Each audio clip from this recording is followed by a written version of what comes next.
Sabi ni Attorney Pua na, as lawyer ni Inday Sara, yung kanyang punto de vista, yung role lang nila para i-assist si Inday. So kung pupunta si Inday, nasa kanya na yan kung a-attend siya. Yun ang sinasabi. Pero ako parang feeling ko baka umattend si Inday. Parang feeling ko lang naman, baka manindak siya, di ba? Baka manindak siya kasi yun nga, sabi ng depensa, hindi sila pwede makapag-cross-exam. So what's the point? Kasi talagang one-sided yung ginagawa nito. Very talaga, bias, very syndicate-like, okay? Syndicate-like ang way ng pag-process nila dito sa impeachment na to. Dahil alam naman natin, last year, yung una na pinush nila yan, yung impeachment kay Inday Sara, ay mga may involved din na pera. At ako ay may technical problem lang. Siyempre, hindi ko mabasa yung first honor dahil I think Japanese character. Waiting si Palangga. Si Rebecca Ugata, hello. Si J Pine 3325, ayan. Early bird, okay, catches the chick. And si Galaxy, waiting. Alright, go na tayo. So, dadalo ba si VP sa March 25? Ano ang magaganap? Siya ba ay masisindak ba ang mga siraulo dun sa Kongreso, mga kawatan, na tumanggap ng mga mali-maleta? Anong magaganap? Bangag, malala na. Malalaman niyo mamaya kung bakit malala na ang mga ginagawa ng kabangagan. Okay, Los Beminda Almonte, how do you like my hair today? Okay, so please share nyo naman ang alindog natin. Nasa Harlican Travel and News tayo ngayon. So wala tayo sa Boljakan, but I will share it sa Boljakan. Paki-share nyo naman, alam nyo naman ako, tina-target, di ba? Gusto kong ipatumba mga pages natin, so kung saan-saan ako lumulusot. Kung saan-saan ako lumulusot, dahil gusto talaga akong gurgurin ng mga vangag. Alright? Share muna natin sa ating Boljakan ang ating vlog. Alright? Excuse me.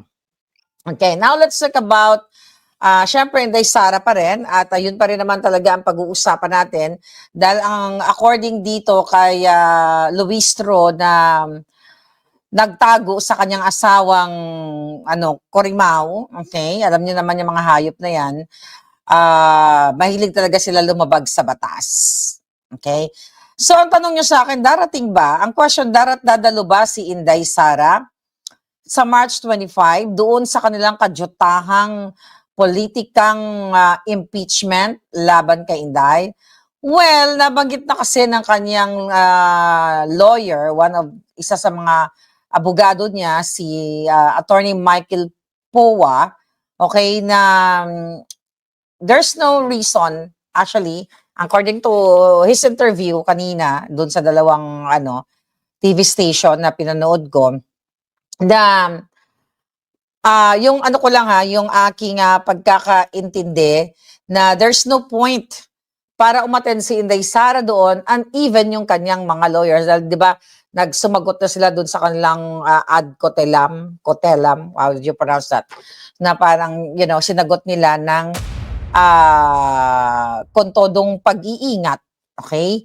Doon sa paghain, okay? Pag-imbita kay Inday Sara, dyan sa kadyotahang impeachment na yan. Kasi, according to them, na ito ay, according to the bangags, according sa mga kongresista, ay mayroong sapat, okay? Sapat na ebidensya, na substansya para ituloy ang kanilang panggigipit, pagsisikil, o ang kanilang inggit kay Inday Sara. At magkakaroon nga daw sila ng mini trial na according to Attorney Poa ay wala naman sa rules of, yun ang understanding ko, I hope tama yung pagkakaalala ko sa interview, wala naman sa rules ng impeachment, okay, proceedings na magkaroon ng mini trial. Okay? Magmi-mini trial ang bigaon nga Luistro para magpakita ka na sa iyang bilat dira. Di ba? Tapos ngayon, mga kababayan, yun ang explanation na ang bakbakan talaga na sigurado naman tayo na ang mga hayop na yan nagkabayaran na, nagkamaletahan na. Kaya dyan sa Committee of Injustice, okay, magbobotohan sila after that kadyotahang mini trial na yan para i-forward na sa Senate, which is doon yung hearing talaga, doon ang pagdinig. Kung yaan ay maipa-forward nila or maipasayan dyan sa Congress, sa congressman na yan. Ang galing ng paliwanag na Artipowa kay Ted Filon, okay? At doon kay Karen Davila, nag-interview din siya doon. So, ngayon, mga kababayan, so yung sinasabi nga nitong Luistro na itong hinayupak na ito, na gusto nila, di ba? Iniimbitahan nga nila si Inday Sara dyan. Ang explanation, bakit dadalo si Inday Sara diyan sa kanilang pag-mini trial na hindi naman ayon sa kanilang rules. Okay?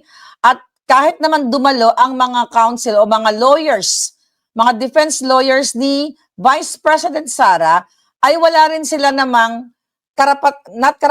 wala silang rights to cross-exam yung mga dadalhin nilang mga witnesses o yung isang witness na nakakulong, okay, na si Madriaga. So yun yung explanation ng abogado ni Inday Sara na bakit, okay, na bakit kailangan na, there's no point para pumunta sila doon. Kasi hindi naman sila bibigyan ng hindi naman sila bibigyan ng rights o karapatan o ng tsansa na magsalita just in case na may marinig sila na for sure ang maririnig nila doon sa kay Madriaga o sa iba pa nilang mga witness ay puro kasinungalingan.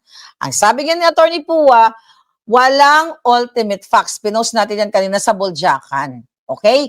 Nag-failed ang mga kawatan, okay? Nag-failed yung mga maletagang, tama ang tawag sa kanila, mga maletagang kongresistas doon sa kanilang reklamo na sinasabi na si Inday Sara ay lustay ng ganitong pera, di ba? Yung ina-accuse nila ng within 11 days, yung 125 million. So, pinaliwanag din ni Attorney Powa na hindi actually 125 million ang pinag-uusapan doon. It's only 73 million. At, alam nyo na yan, for 2 years, 3 years na ba dati 24, 25, 2 years pinag-uusapan yan na hindi nilustay ang pera. Pero yan ang gustong sabihin ng bangag at ng maletagang. Maletagang niya mga yan, kongresista, dyan sa Malacanang, mga maletagang, mga sindikato yang mga yan. So pinapaliwanag ni Attorney po na wala silang ultimate facts. Alright? Wala silang maipakita na si Inday Sara ay nagnakaw, si Inday Sara ay naglustay. Kaya nga, di ba, sin-explain niya na wala na itong mga maletagang kongresistas na kailangan pa nila mag-issue ng subpoena para humingi ng mga karagdagang dokumento na magpapatunay na si Inday Sara ay gumawa ng impeachable offense. Okay? Ngayon, ang explanation ni Attorney Powa na doon sa pag-issue nila ng subpoena, doon pa lang sila maghahanap na parang magte-take ng chance itong mga maletagang kongresistas na, teka, sige, mag-release tayo, ay magpadala na ng subpoena dito sa mga bank accounts, di ba, ni Inday, nabubuksan nila, baka sakaling may masilip sila. So, nagbabaka sakali pa lang sila. So, how come, okay, na sinasabi nila may substantial evidence, grounds, whatever term, di ba, ang gagawin, ang sasabihin na, in layman's term, na merong enough na ebidensya na makakapagsabi na si Inday ay gumawa ng ganito, ng ganyan, kaya sila nag-proceed dyan sa kanilang kadyotahang impeachment proceedings na yan. Kaya nga, ang punto ng defense ni Inday Sara, bakit sila magsusupina para manghingi ng mga dokumento? Okay? Ano bang crime ang nakumit niya? Pinaliwanag niya sa public official o public officer. Okay? Ano yun? Ano yung sinasabi nila na nag-change ang bank account ni Inday Sara na hindi match dito sa SALN, 'di ba? Or sa bank account, hindi pa rin natin nakikita kung totoo yung sinasabi nitong maleta kongresistas. O, 'di ba, rhyme? Bagay sa kanila, maleta kongresistas. So, paano na, pinapaliwanag ng depensa, okay, ng abogado ni Inday Sara, paano dapat na dun sa ilang araw ba sila nag-deliberate doon ang maleta kongresista? Paano na-accumulate?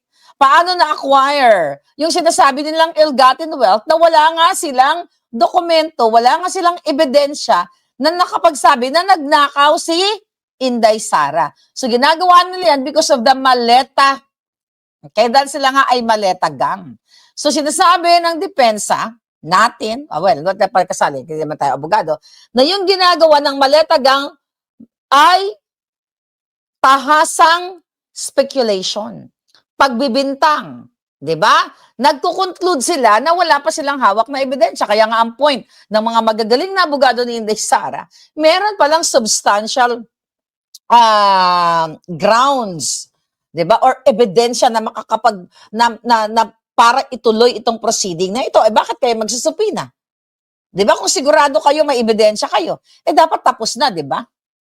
Paano umaasa lang sila palangga sa kanilang testigo na nangidnap, okay? Kidnap or ransom gang, tingnan mo yung mga putang inang ito. Then, may mga involved pa nga na namatay dyan sa kidnap or ransom na yan. Paano mo pagtitiwalaan yung kanilang testigo? Kasi naniniwala tayo na for sure, ang maleta government, dapat pala yan na lang tawag sana, maliban sa bangag, ang maleta administration, for sure, may mga pangako dyan sa kanilang testigo at sa iba pang nilang mga testigo na ito,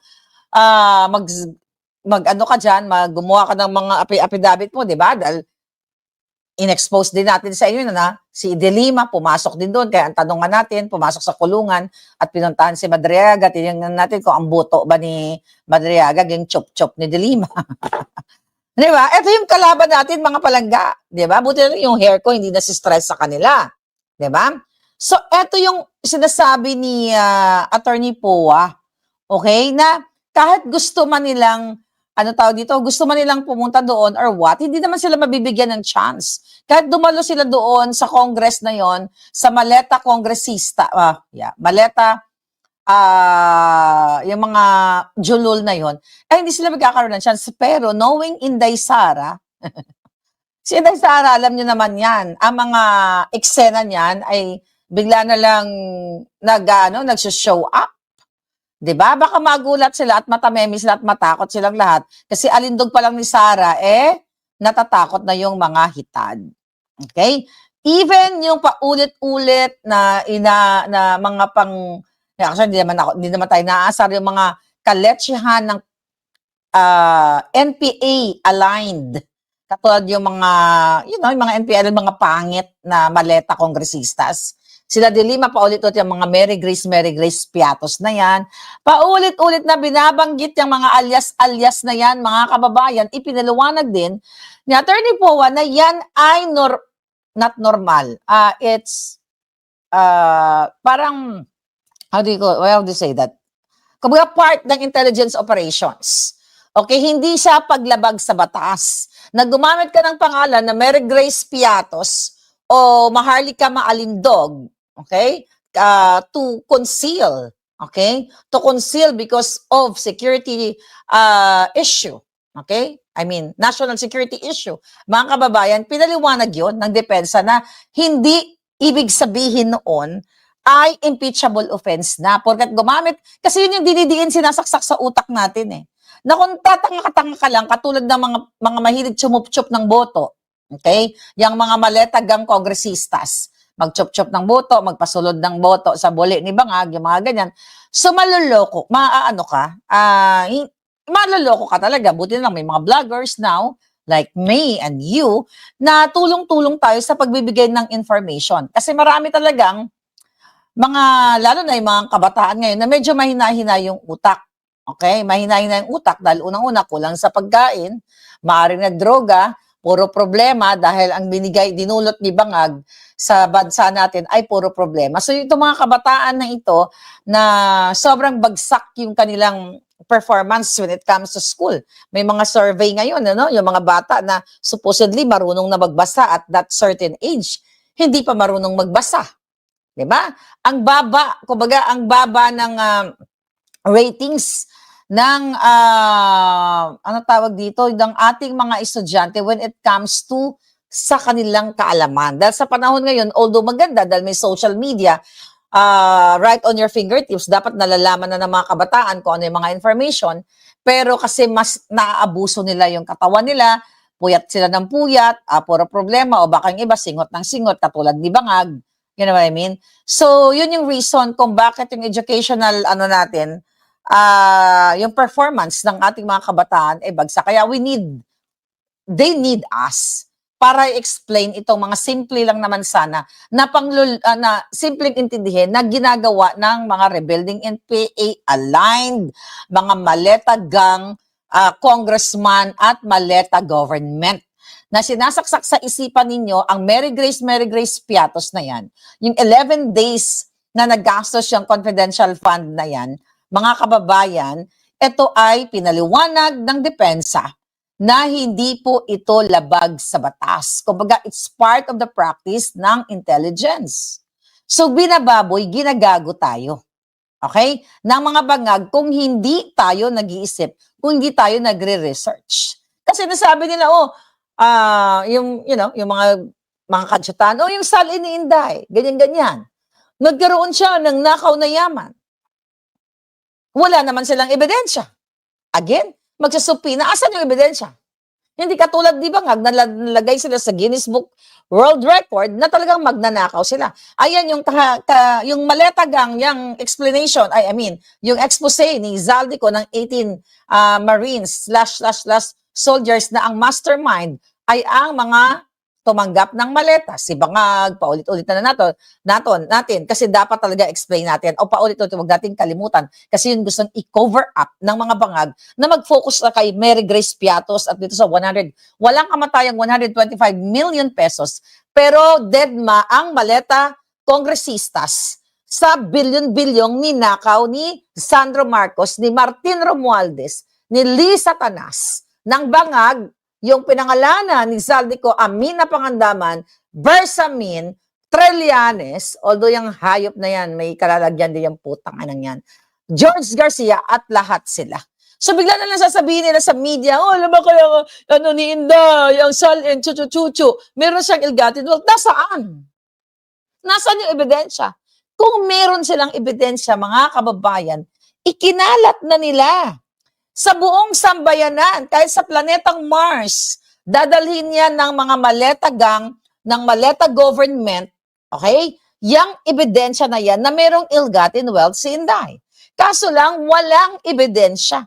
Walang sapat actually na ebidensya para mag-proceed sila dyan sa, how would I say, illegal? No, hindi pumapaloob o sumusunod sa impeachment rules. Okay, yung mini trial ni Louis Strong Bigatla. Kaya ang question natin, dadalo ba si Inday? Who knows? Baka biglang mag-ala Wonder Woman si Inday Sara pag sasampalin yung mga kipay nila. Alam mo yon? Well, wishful thinking ko, but for sure, di naman gagawin ni Inday Sara yan.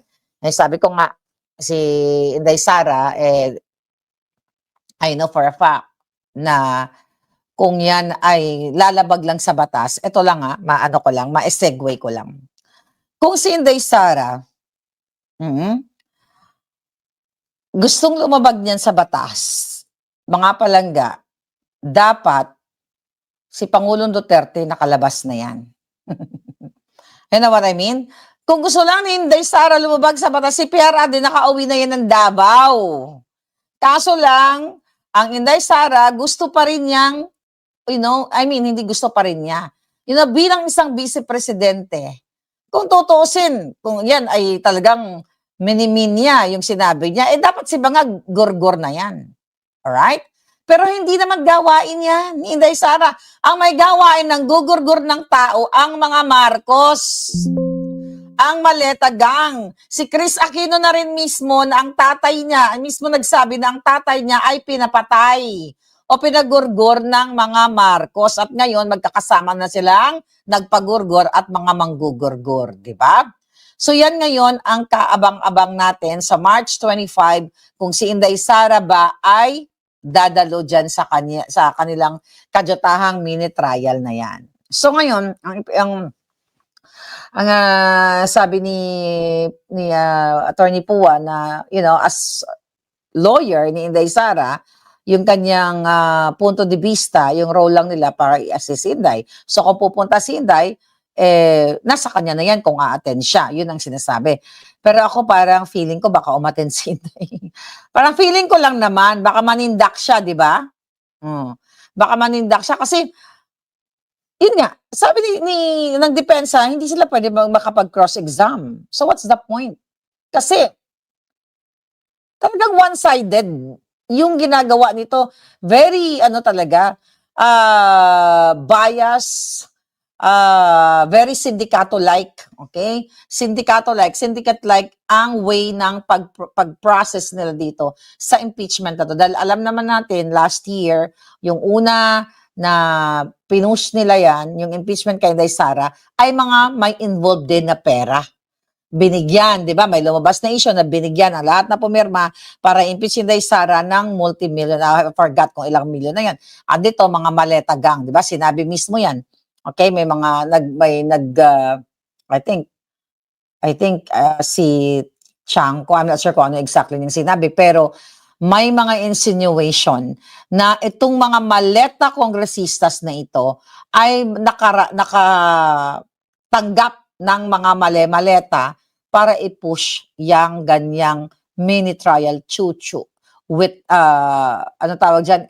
impeachment na gusto nilang tanggalin si Inday Sara kasi nga mga kababayan, sabi nga natin, sino ba ang pwedeng lumaban kay Inday Sara?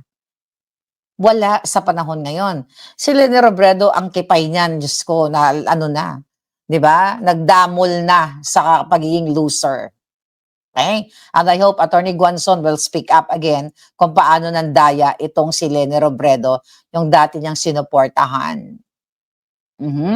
Di ba? So ngayon, ano ang hula ninyo? Pupunta ba si Inday Sara o hindi? Ako ay meron akong gut feeling na baka pumunta siya at maloka para masindak yung mga hayop na yun.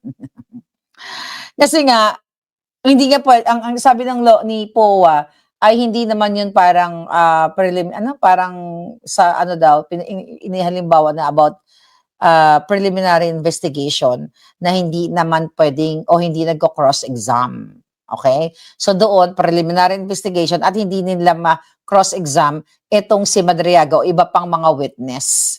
'Di ba? Yun ang sinasabi niya dito. So mga congressman, okay, mga Maleta Gang members lang ang pwedeng magtanong sa kanilang witness, mga palangga. So wala talagang kalaban-laban, ang depensa, sila Inday Sara kung pupunta sila doon. Okay? Kasi hindi nila matitest yung credibility ng kriminal or nasa bilanggo nilang witness. Kasi wala sa rules. Okay? Wala silang rights to do that. Pero sabi ko nga, we don't know kung ano ni Inday, anong plano niya dyan. So, aabang-abangan na lang natin sa 25. Grabe yung ating aabangan. Birthday ni PRRD. By the way, dyan sa Lanvan Regan. Lanvan, di ba? Did I say Regan? Oh, Lanvan. I forgot the next word. Dyan sa The Hague. Okay? Pumunta kayo dyan sa birthday ni PRRD to show support. Grabe ang pinagdadaanan ni PRRD, ng pamilyang Duterte. Si PRRD, alam ko, kahit na nandoon siya, sa kabila na nakakulong siya, sabi niya nga, ready naman siyang harapin. At, tinanggap niya na yung kanyang ginawa. Actually, it's not kapalaran. Tinanggap niya na yung fate na ginawa ng mga bangag na nakipagsabuatan sa ICC kay Trillanes, okay? at dyan sa Bangag administration. So kay PRRD. So kanina nag-post ako diyan, nakita ko yung video ko 2018 nung pumunta ako sa Malacanang. Medyo emotional ako kasi during that time 2018 malakas pa si PRRD. Yun na presidente pa siya, 'di ba? Panoorin niyo lang diyan sa Budyakan pinost-post ng lola ninyo. So kaya nga I was hoping na magmilagro ang langit na makauwi na si PRRD. Above all sa kanya makasama niya yung kanyang mga apo kasi alam ko yun talaga yung siguro kung may kalungkutan man si PRRD, yung malungkot siya yung hindi niya nakakasama yung apo. I know yung feeling kasi lola din ako at siya ay lolo. So alam ko yung nararamdaman ng isang grandma or granddad. Okay? But ganun pa man, mga kababayan, hindi tayo titigil sa pagkuda-kuda dito dahil hindi rin naman tumitigil sa paggigipit ang maletagang. Okay? Ang mga kawatan. Meron pa nga gustong silang gawin yung maletagang na dahil daw sa nangyayari dito sa impeachment proceedings na ito, meron daw bang parang intention, ito naman natanong dun sa interview, na mag-resign si Inday Sara Duterte. Bakit siya magre-resign? Sabi nga ni Attorney Poe, wala yan sa pag-uusap nila. Okay? Sabi niya, hindi nila pinag-uusapan na magre-resign si Inday Sara, knowing Inday, haharapin niya kung ano yung ibabato sa kanya. Kaya nga sabi nga ni Attorney Poe, sabi niya, 30 million ang bumoto sa kay Inday Sara. At hindi yun option. 32 million mga kababayan at hindi option na magre-resign na lang si Inday Sara. Ang magre-resign, dapat yung bangag na malala na ang kabangagan. Malala na ang kasinungalingan. Nagsinungaling na naman. Masegue lang natin. Nagsalita na kesyo tataasan daw ang pasahe.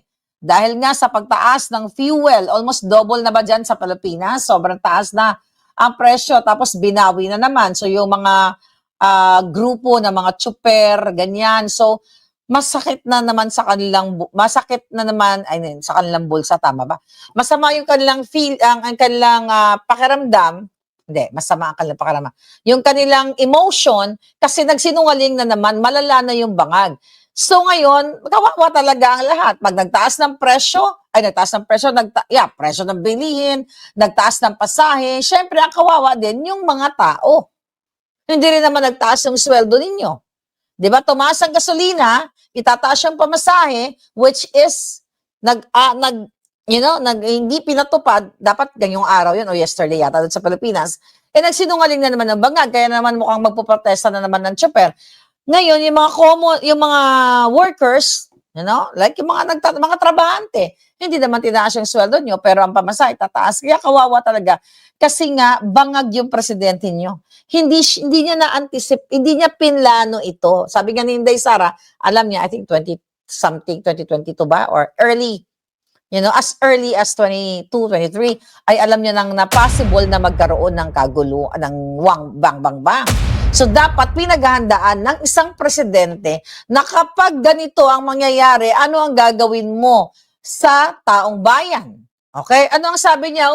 Ganun pa rin yung presyo ng mga bilihin. Mga dilata lang. Nagpunta siya doon sa Century Company, chuchuchucho. Nag-optics. Okay pa naman yung stocks natin. Ganon. Okay yung stocks. Asan yung pera pambili ng mga tao? Puro sardinas na lang ba papakain mo sa tao? How about yung gulay, yung isda, yung karne? 'Di ba? Kasi hindi nga napaghandaan. Kasi kung napaghandaan natin 'to, napaghandaan ng bangag, yung binibida niya ang mga renewable energy, sabi niya, basta tayo, may pa-LC pa siya, like sinisimbolize yung windmill nung panahon ng eleksyon. O asan na yung windmill ng Alpot na itong hayop na itong bangag na ito? Di ba? So, eto yun, mga kabayan. Kaya sabi ko, napakalala na ng presidente ninyong bangag. I hope, physically, malala na talaga siya at sana tumumba na lang siya ng ganun na lang at nang matapos na nga ang paghihirap ninyo. Although, my God, ang daming ipapakulong, ang daming bibitayin. Okay? Puro speculation yung kanilang mga bato kay Inday Sara. Puro kadyutahan ang kanilang mga kasinungalingan na wala naman silang ebidensya. Alright? Paulit-ulit. Binosin nga natin. Sinabi ng abogado ni Inday Sara, 125 million, hindi in 11 days na ginastos na inakusa-akusa nila, hindi yan crime. Okay? Kaya sabi ng depensa, kulang ang kanilang ebidensya, yung tinatawag niyang essential facts. Kasi puro yaw-yaw lang ang mga maleta gang. Kasi nga, gigil na gigil sila kay Sara dahil natatakot sila the moment na si Inday Sara maging presidente ay mananagot silang lahat.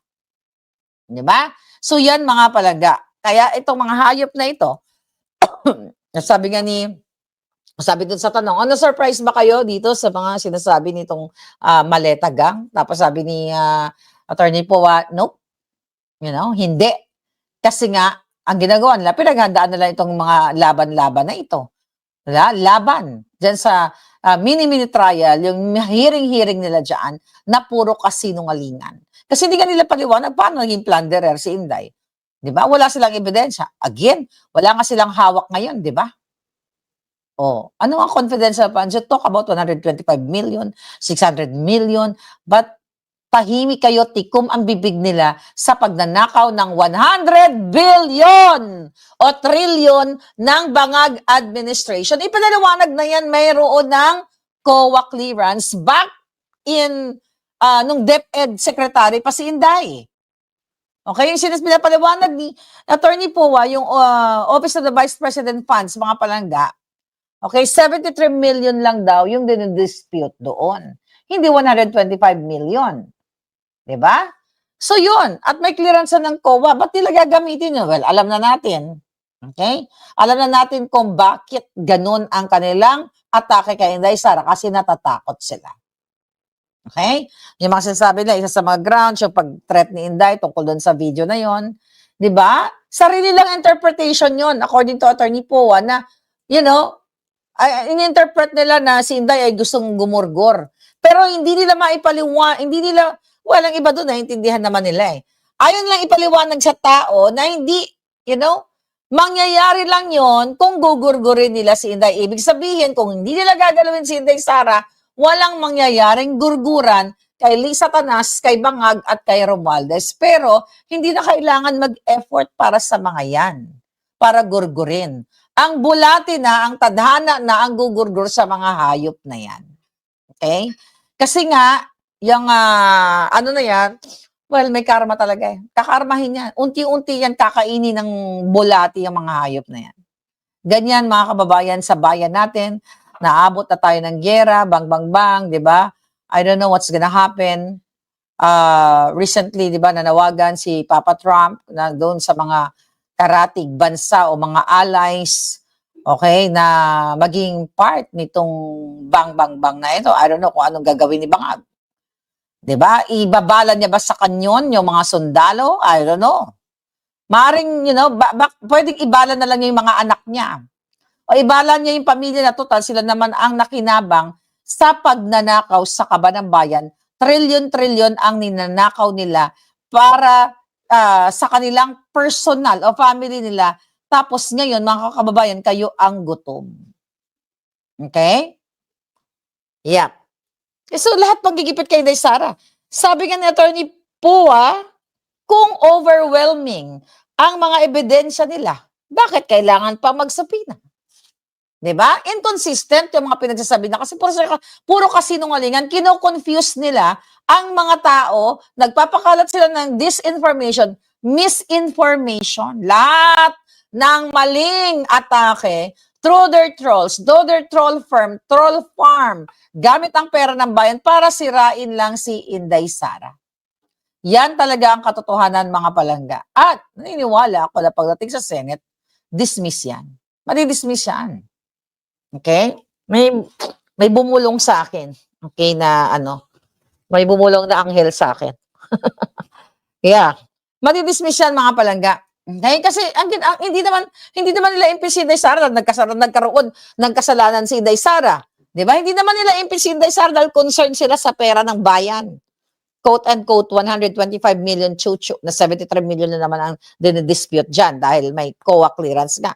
'Di ba? Ulitin natin, kung talagang sila ay mahal nila ang mga Pilipino Ang una nilang pinapanagot, yung mastermind ng Maleta administration. Si Bangag, si Satanas. Pero paano nga nila pananagutin? Dahil part sila ng Maleta administration. Nakatanggap sila ng maleta. Tignan mo yung bigaon nga Kimbo. Yung alpot na yan. Nasaan na yung dating nagta-tricycle? Okay? Yung kirara na yan. Mukha din kirara. Yung nasunog na, kahit anong gawin ng hayop na yan. Di ba? Bakit tahimik yan? Dapat ibitay ang bilat niyan sa retroactive na batas. Dapat talaga sila magurgur. 10 ng pamilya nilang nakinabang sa pagnanakaw sa kaban ng bayan, dapat sila ay lipulin. Gagawin silang bopis or sisig dahil kulang pa, mga kababayan.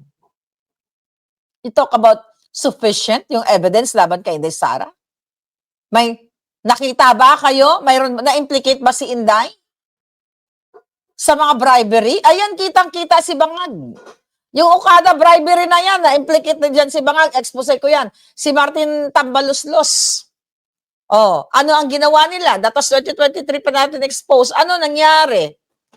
Wala. Kasi magkakasabot silang lahat. Kaya kalbaryo, delubyo ang nararanasan ninyo, mga kababayan, dahil meron tayong maleta gang o maleta administration. Yan ang malungkot na katotohanan sa ating bayan dahil yung mga ginagawa nila puro panggigipit. Gusto ni Bangag magkaroon ng what do you call that? Emergency powers para gawin dilubyo ang bayan natin. Magde-declare sila ng mala martial law, although it's already martial law now, undeclared nga lang. 'Di ba? Yan ngayon ang nangyayari sa ating bayan. So I hope, sabi ko nga, paulit-ulit natin sinasabi dito, you have to do something. Okay? You have to do something. Kasi lahat sila magkakasabot. Yung hinayupak na Jude Asidre na yan. Yan tingog party list, okay, na sana pumutok na yung tiyan niya sa kalalamon. Okay? Sa kalalamon sa pera ng bayan. Di ba? Sweldo pa lang. Di ba? Allowances pa lang. Nag-e-enjoy na sila. Wala pa yung mga ninanakaw ng mga hinayupak. Tapos sasabihin niya, okay, ano tawag dito? Ayun, inaano niya si Toby Tiangco. Dahil siya daw ito ay kumakampi kay Inday Sara, parang, alay na raw ni Inday Sara. So what? Although hindi naman inamin ni Tiangco. So kung alay na si Inday Sara, hindi siya pwede magkomento na si Inday Sara is hindi maaareglo. So, dapat, dahil dati nilang kakampihan kakampi si Tiangco. So, nung nagsasalta na si Tiangco, dinidiscredit na nila.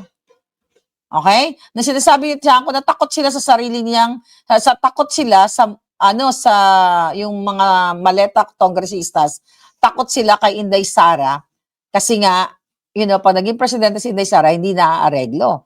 Tapos ngayon, sinasabi, ay, ano naman yan? Ano ni Sara yan? Ganyan-ganyan. Sabi niya, ano yan? Sabi ni Asidre, sabi niya, dapat daw, etong si Tiangco should, walk the talk. Okay? Walk the talk. Anong pinagsasabi niyang walk the talk? Okay? At ang sinasabi dito ni Asidre na parang ang konteksto, malinaw na si Tiangco ay supporter ni Inday Sara. Sabi ko nga, so what kung supporter siya ni Inday Sara? Okay? Anong problema? Bakit? Okay? Bakit hindi, yung kino-call out ni Tiangco na imbestigahan yung mga malalaking sangkot. Dahil sinasabi ni Tiangco, kaya mayroon impeachment proceedings na yan, pinupush nila dahil nakakatanggap sila ng AIX, TUPAD, AKAP, di ba? Through infrastructure allocations. Through yung mga flood control na yan, dyan nagsimula. Yun ang sinasabi ni Tiangco. Kaya gigil na gigil itong si Asidre, mga kababayan. Okay? Gigil na gigil, nasabi, pangalanan mo, ganyan-ganyan, kung may ebidensya, ganyan-ganyan. Diyan na nga yung ebidensya ng 18 Marines eh. Diba? Bakit hindi imbestigahan? Tapos sabihin ni Asidring, punyeta, okay? Yung butod din siya eh. Na mag-present daw ng ebidensya si Tiangco dun sa mga binabanggit niya. Nananawagan na nga kami, di ba? Nananawagan na nga na imbitahan ninyo ang 18 Marines para ma-present yung mga ebidensya. Anong speculation na pinagsasabi mo, Asidre? Anong speculation na pinagsasabi mo? Paano naging speculation? Yung may mga testigo na lumalabas, katulad ng 18 Marines. Okay? Sabi ni Maria, ang lapit ko daw sa camera, parang lalabas na ako, para ba ako si Sadako? Kung pwede nga lang ako lumabas at gurgurin ko yung mga hayop na yan, mga palangga. Nagurgur ko na yung mga yan. Sabi ni Bronk na, "Oy, Nalina, how are you, may palangging?" Sabi niya, "Walang nangyayari sa katotohanan talaga. Kawawa talaga ang Pilipinas, lalo na ang taong bayan." Oo, ikaw kagagaling mo lang sa Pilipinas. Oo nga, palangga, eh, talagang grabe ka. Dapat talaga mag-orasyon ka nga, palangga. Gumiling ka. Total, magaling ka namang gumiling ka, magbudo ka. Baka ikaw ang powerful. Baka ikaw ang makakagurgor sa mga maleta gang. Okay? Diyan sa maleta kongresistas at maleta administration. Alright? Si Kimbo nakamaleta ng 50 or more, sabi ng ex-soldier, kaya dapat mapanagot talagang babaeng ito, sabi ni Lori Garcia. Yun na nga palangga eh. Kailangan talaga silang panagot. Sabi ko nga, kung pag naupo si Inday, magpapa-appoint talaga ako, tagahiwa sa mga bopis. Patangay na nila, di ba? As in, sobra, natatawa ka lang dito, pero sa totoo lang, kulang ang buhay ng mga hayop na yan, nakabayaran sa pagnanakaw nila. Nino-normalize na nila, na-normalize na. Sobra yung pagnanakaw, grabe. Maleta Syndicate. Sobra yung pagnanakaw talaga nila na wala na silang awa sa inyo, maraming walang trabaho, maraming hindi nakapag-aral, maraming may sakit, di ba? Yung katulad ng ginagawa ni Bangag, mga kababayan, right? Yung mga paayuda-ayuda niya ngayon sa mga drivers na yan.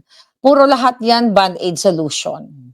Hindi sana magkakaganyan ang bayan ninyo kung ang mga pera, the moment na umupo siya noong 2022, ay hindi niya ninakaw. Okay? So yun mga kababayan. Dapat maayos na ang buhay ninyo. Kaso nga, hindi naging maayos dahil bangag. Okay, another thing. Okay? Recently, mga kababayan, si Bangag, asan yung speech niya? Si Bangag ay umatid ng mga seremonya doon sa Philippine Army. Anong pinagsasabi niya? Hanapin ko yung pinagsasabi ni Bangag. Wait ha, yung statement niya. Okay, ang sabi ni Bangag. Alright. Okay, sabi ni Bangag, dapat daw ay, President Bangag has encouraged members of the Philippine Army to deepen and uphold public trust by exemplifying integrity and professionalism in the conduct of their duties every day. Ulul. Di ba? Anong pinagsasabi niyang panatilihin daw ang integridad ng mga Philippine Army? Eh, kasabot mo yung mga general dyan ah. Di ba? Dahil ito daw ay, ito ang sinasabi niya, kailangan ang dignidad ng mga sandatahang lakas, chuchu. Dahil dapat daw ito ay parang ang nilalaman nung niya, asa na yan, ng statement niya, asa na yun? Okay, sabi ni Bangag, you have earned the trust of the Filipino people through your steadfast service. Ito mga kajotahan niyang speech. Mga kasinungalingan ito, mga palangga. Wala nang tiwala ang taong bayan sa Maleta administration. AFP, PNP, lahat sila magkakasabwat. So yung mga sinasabi ni Bangag na kailangan daw, itong mga military o mga sandatahang lakas, di ba? Dapat daw ang power, okay? Ang power, ang paggawa o pagkilos ng ating mga men and women in uniform ay ipagtanggol. Dapat nandiyan lagi, mabilis, alerto at ipagtanggol ang ating mga mamamayan. Ulul. Puro lahat yan kasinungalingan. Dahil alam na alam ng military, alam na alam ng mga ahensya ng gobyerno na ang nagpapatakbo ng Pilipinas ay isang adik. Tumutulo ng ang dugo sa bunganga, pati sa ilong, lahat na. So lahat ito mga kasinungalingan. Kawawa kayo ngayon dahil nga sa kagyera. Ano pa yung mga issue? Mga palangga. Katulad ng mga dramatization ni Bangag, libreng sakay. 'Di ba? Pinost dyan ni Spokesary yung mga libre-libre niyang sakay. Ano nangyari diyan? Band-aid solution lang. You compare yung libreng sakay ni Bangag sa libreng sakay ni Inday Sara.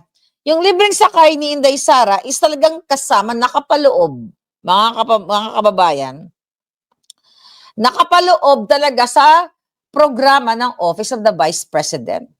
Kumbaga si Inday Sara, ang milyon-milyon na ang na-providean o nagbenepisyo nitong libreng sakay. Ito, pinost ni Spoke Saria. 39 minutes ago. Ayan, pinakita niya. Okay. Libreng sakay program ng DOTR at OVP inulunsad ngayong araw. Yan ang libreng sakay ni Inday. Teka, tingnan natin ito. Office of the Vice President. Ayan, yung nakita nyo? Okay. Yung mismong bus ay, ginawa talaga, official, kumbaga. Ang si Bangag, asan yung patsi-patsi na ginawa ni Bangag? Tignan mo, talagang abot sa tao ang serbisyo. Ayan, yung kay Inday. Ating milyon-milyon na ang mga sumasakay dyan, di ba? Yung kay Bangag, nasaan yung pinost dito, ay lagyan lang ng parang karatula. Di ba? Nilagay lang dun sa mga parang truck pa nga ng basura eh. Mukhang truck pa nga ng basura yung kung saan gustong isakay. Ito. Ayan, Sabi ni Spoke Sari, ikumpara ninyo ang libreng sakay ni VP Sara at Bangag. Sino sa tingin ninyo ang nangungopya? Yung bus na libreng sakay talaga ang mission o yung truck ng gobyerno na nilagyan ng libreng sakay na tarpaulin? Okay, ayan. Ano ba yan? Hindi naman intended yan eh. Yung truck na yan, ang question dyan, anong upuan yan? Yan ang libreng sakay ni Bangag. Itong itong truck na ito, baka truck pa ng basura or dump truck. Paano pa sasakayin yung mga tao? Nakatayo, libreng sakay? Diba? Ito ba yung libreng sakay ng mga... Well, ano nga i-expect mo? Bangag. Pero ang kay Inday Sara, libreng sakay para sa lahat. Ito, Office of the Vice President. Okay? July pa to, 2025. Last year pa to. Si Bangag, ngayon pa lang, maglilibreng sakay. Kung saan mayroong crisis, tsaka pa lang siya kikilos, kakamot na naman ng gagawin natin, magpatira na lang ako sa buli. Alpot, ang putang ina. Diba, si Inday Sara, pag upo pa lang niya, meron na siyang programa kagad na isip. Si Bangag, wala. Maglilibreng sakay lang pag may crisis na ganito. So, nakita niyo yung pagkakaiba. Ang matinong leader, dapat ahead of time. Okay? Yung leadership na tinatawag na nag-iisip ka in advance. Hindi yung ngayon ka palang binaha, ngayon pa lang bumabaha, ngayon ka pa lang magtatawag na, kailangan namin ng rescue. Wala yung mga rubber boats, which is yan ang nangyayari.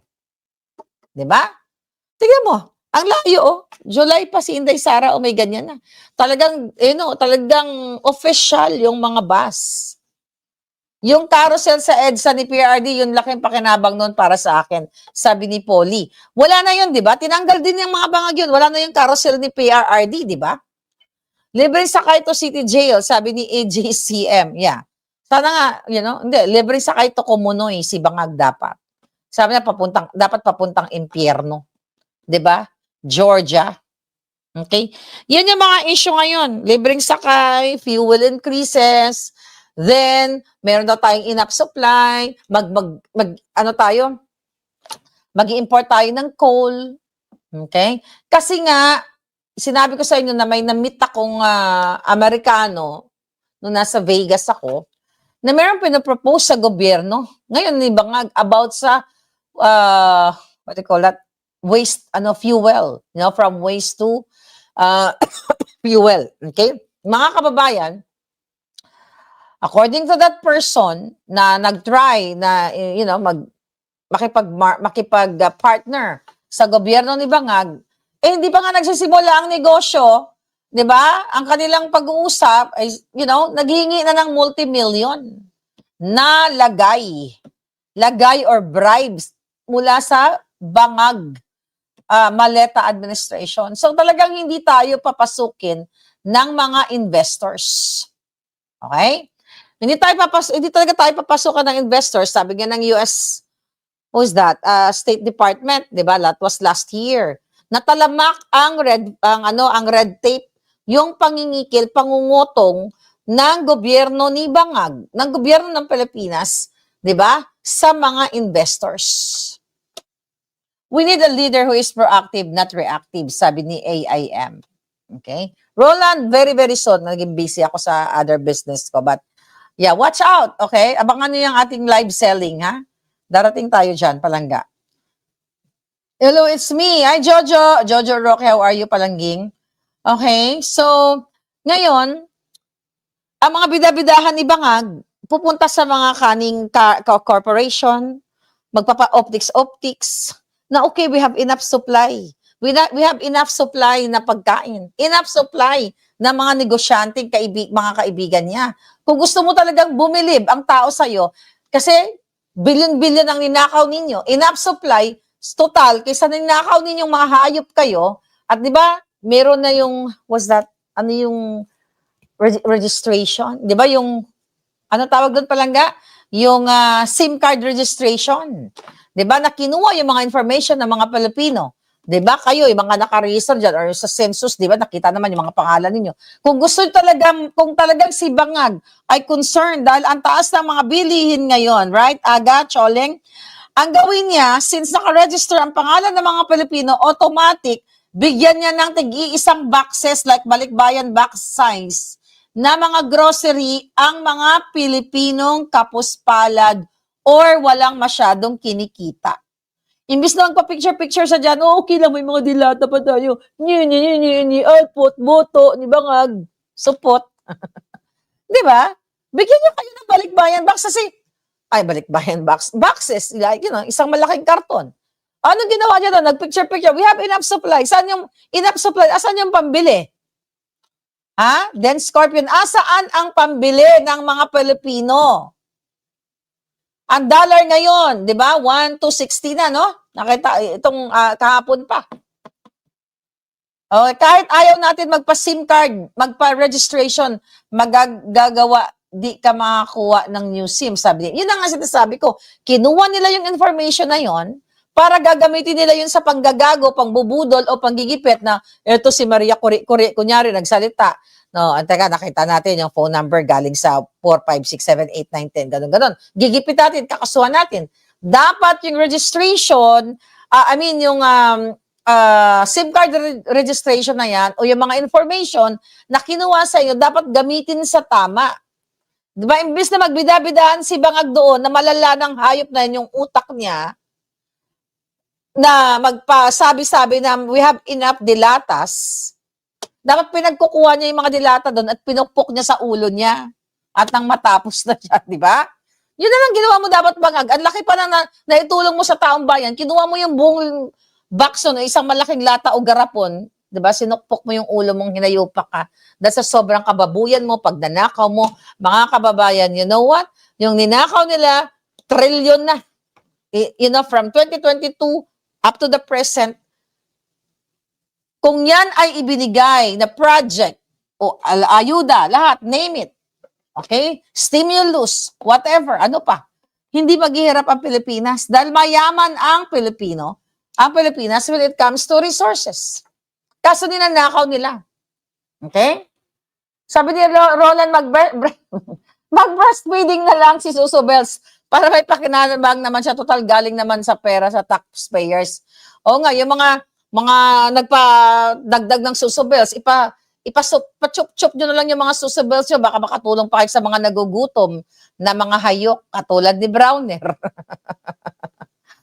Ay, nako, ano ka, may expiration nga dilata, sabi ning, ano kaya, expiry na dilatas na sinasabi ni Bang, baka expired na nga, di ba? O yan, yung mga malalaking Suso Bells dyan, na mga Pocahontas, magpa-chup-chup kayo sa mga hayok, mga gutom na gutom. Diyos ko, ba't naman napunta na naman tayo doon palangga? Diba? Ay, nako. Hi, Dahlia Munro. Sabi ni Barkadahan, forever, grabe talaga sa kapal ng mukha, kaya pala walang foreign investors. Sabi niya, kwarta-kwarta lang talaga. Kaya kawawa talaga kayo. Kaya sabi ko nga, mga kababayan, anong gagawin ko? Gusto ko na kayong sakupin. O gusto niyo magpasakop kayo sa Austria? May mga taga-Austria tayong nanonood ngayon. Sakupin nyo, ang ganda-ganda ng healthcare nila, benefits, at ang kanilang mga retirement benefits sa Austria. Kaya nga pupunta ako dyan, no? Choleng, pwede mo na ba ako ampunin? Marami namang gusto mag-ampon diyan sa atin sa Austria, 'di ba? Alright. Hmm.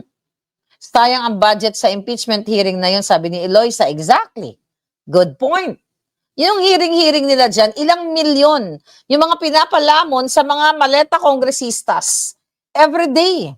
Yung mga resource person chuchubels nila, ilang milyon ang ginagastos, sarap-sarap pa ng mga nilalamon nila. Kung ibibigay na lang yan sa ating mga elderly, sa ating mga kabataan na mga malnourished, 'di ba? Meron pa ba kayong programa ang gobyerno diyan sa amin, sa atin yung mga pinupurga yung mga bata, okay? Fake naman siguro yung susubel, sabi ni Jojo. Eh, fake nga siguro palangga, 'di ba?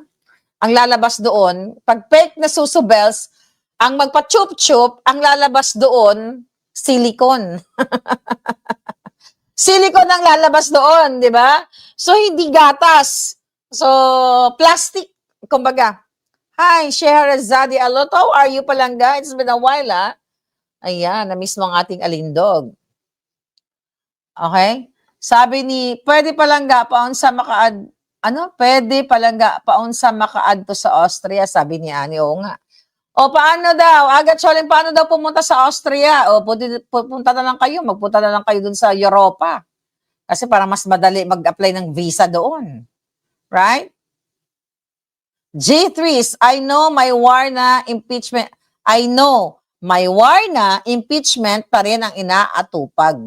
Wala nang gas ang Pilipinas. Kaya nga kawawa talaga kayo. Kaluluoy talaga. I don't know. I'm just praying na pumirma na lang ang bulate kay Bangag so we can see anong approach. For sure, si Inday Sara, meron na siyang contingency plan about sa nangyayari ngayon. Eh, pero syempre, hindi naman siya ang presidente. So, pray na lang, ay ano na lang natin, i-wish na lang natin na mapirma na yung mga bulate. Gusto nila palagi may hearing kasi kada hearing may maleta ang mga crooks, sabi ni Galaxy. Thank you. From Dubai to Austria palangga, sabi ni Ani. Uy, Ani, may kaibigan tayo, di ba? May kaibigan tayo sa Croatia. By the way, si Erwin. Okay? Ano bang pangalan ng Facebook page? Marami. Na-meet ko si Erwin, no? Kami ni Smoke Sari Roque. Marami mga taga Dubai, taga Middle East na nag-travel. From Middle East, dumiretso na sila. Nagkaroon sila ng trabaho sa Croatia o sa Europa. Oo. I forgot. Ano ba ang, I hope nanonood si Erwin. You know, di ba, hanapin ko, tapos pag nag-vlog ulit tayo, sabihin ko kung ano yung Facebook page, kaya manood ka. Ayan na. Agad Choleng, ayun po, kutulungan mo nga si Ani palangga, Ani May. Single pa naman yan si Aga. Sorry, joke lang ha. Ani, single ka ba? Ayan, Aga, i-petition mo na si Ani, nasa Dubai. O, di ba, matchmaking pa tayo dito. Sabi ni Chloe, ginagalit talaga nila ang tao, madam. Oo nga. Si Elmira, pinababalik ko sa Vancouver. Oo nga. Who knows? I love you guys. Ako talaga, ang dami kong pamilya. Alam mo ba, ang sarap ng feeling na ang daming nagmamahal sa'yo ng tapat. Di ba? Ang nagmamahalan ng tapat ay magsasama ng maluwat. Ay, nako, Aga. Hindi na raw available si Ani. So, okay, Aga, tulungan mo na lang yung kaibigan. Hindi na siya available, pero alam ko naman may jowa ka. Tulungan mo na lang si Ani. Ayan, tingnan mo, mag-usap na kayo, ha? Ayan, mag-PM na raw, Ani. That's the beauty of social media. Gamitin natin sa tama. Hindi, chika lang yon. Hindi na, wag natin sirain ang buhay ni Ani. Kaya nga nangangarap yan si Ani na ma-improve yung buhay niya para sa family. Yan naman ang hindi ako nag-agree na masira yung mga pamilya dahil, tayo, like ako, dati rin akong nag-abroad na nga, na mag-isa lang. So talagang pag-alis mo ng Pilipinas, ang pinangarap mo para ayusin ang iyong pamilya o ang iyong mga anak, tapos pagdating sa Dubai or sa ibang bansa, magkakaroon ka ng jowa, wag ganon. Dapat kung ano yung pinag-usapan nyo ng jowa ninyo, na pareho kayo nagmamahalan, wala namang loko-loko sa between, mag-asawa, alagaan nyo ang inyong pamilya. Kaya Aga, tulungan mo na si Ani. Okay, sabi ni Chloe. Okay. Yes po, hindi, sabi ni Sheherazade, ay hindi daw ako nag-notify sa FB. Hindi talaga ako nag-notify kasi kulang na lang, patay na naman nila yung FB account ko. ano yun, restricted kasi yung Boljakan natin, kaya hindi niyo ako napapanood. 'Di ba? But it's okay lang, sa YouTube na lang kayo manood. We have to send you a Hawaiian bean coffee soon. Jojo, naku, I can't wait! Nako, ang Austrian coffee ko ay mauubos na. I need more coffee para maging buhay na buhay tayo lagi. Okay? Sana makita kita pag napetisyon na ako ng anak ko next year. Sabi ni Los Viminda Almonte. Saang state ka palangga? Sure. Sige, good luck at ayaw pa. Ayos na yung petition mo palangga. Si Kim Kinyu. Nagtampo ang mga taga Hong Kong. Huwag kayong magtampo, 'di ba? 'Di ba sabi ko sa inyo pupuntahan ko kayo diyan, huwag kayong magtampo, eh giyera ngayon palangga, delikado. Baka hagipin yung eroplano. I will stay here muna. Los Angeles! So basta i-message mo ako sa Binibining Maharlika sa page ko, yung 64K na friendship. Los Biminda Almonte, doon mo ako i-message. Si Riz Bacalso de Serra from South Australia. Ay nako, gusto ko rin bumalik din sa Australia. Shera. Shera. Mother di Shera, bombo kasi yung pangalan, no? Shera Alonto. Sabi ni Lucky Forever. Charm, sabi ni missing daw si Dean.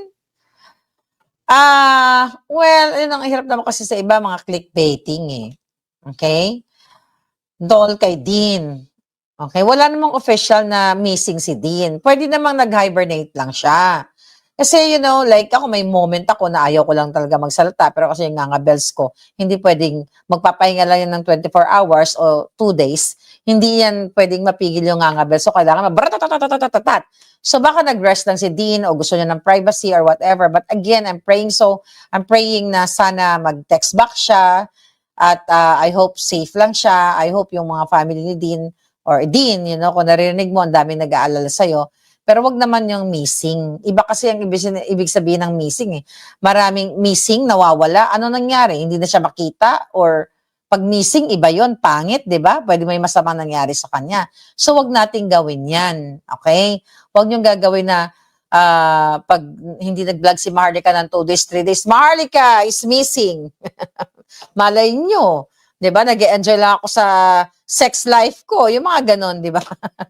I hope okay lang si Dean. Yes. At sad, pinsan. Shera, pinsan mo si Zia Adjong.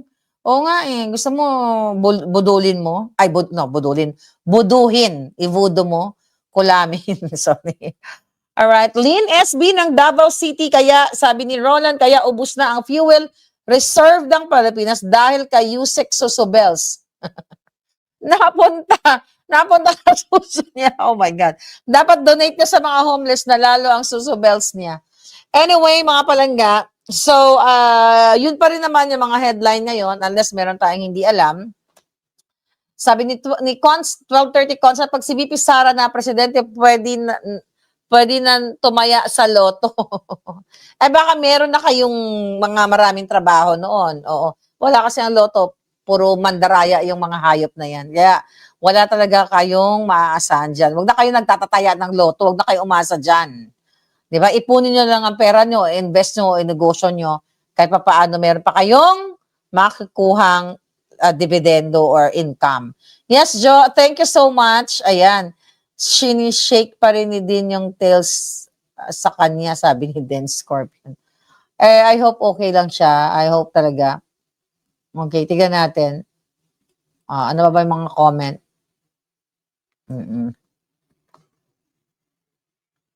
Okay. Yung mga naghahamon ng debate, I'm not gonna waste my time doon sa mga taong bayaran. Yung Perana nga, hindi ko pa natulan. Let other people deal with the Peranha and sa mga bayarang mga bangag. Hindi nila deserve ang hair ko.